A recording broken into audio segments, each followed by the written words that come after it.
ပြီးခဲ့တဲ့ရက်ဒီစင်ကာပူနိုင်ငံမှာဒီမြန်မာကောင်လေးနဲ့ကောင်မလေးကဒီအိမ်ဒါထဲမှာမုစကူတူးနေတဲ့ဗီဒီယိုဖိုင်လေးကိုတော်တော်လေး line ပေါ်မှာပြန့်နှံ့နေတာဖြစ်တယ်ဆိုတော့ဒီဗီဒီယိုဖိုင်လေးနဲ့ပတ်သက်ပြီးတော့မှပြောထားတဲ့ဟာလေးကိုတစ်ချက်နားထောင်လိုက်ကြရအောင်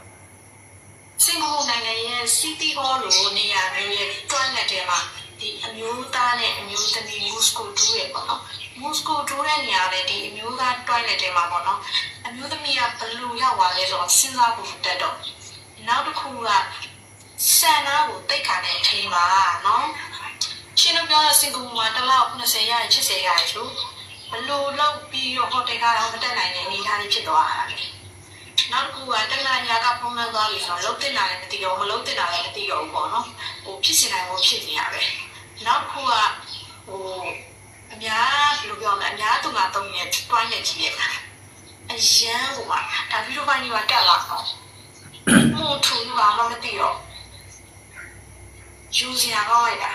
နော်ဒီလိုကိစ္စရဆိုတော့ဘယ်လိုပြောမလဲနောက်ခုကသူရနိုင်နေမှာကွာဖြစ်လိုက်ပြီဆိုရင်မြန်မာတွေအဲဒီလိုမြန်မာတွေဆိုပြီးတော့ငါကမှမြန်မာတွေကမှထင်သေးခြင်းပဲဆို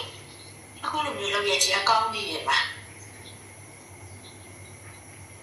ဒါအရေးယူပါခံရနိုင်ရနော်ဒီလိုနေရာမျိုးမှာဒီ public ကြီးပါအတိညာလေးပါနေထိန်းပါအောင်နော်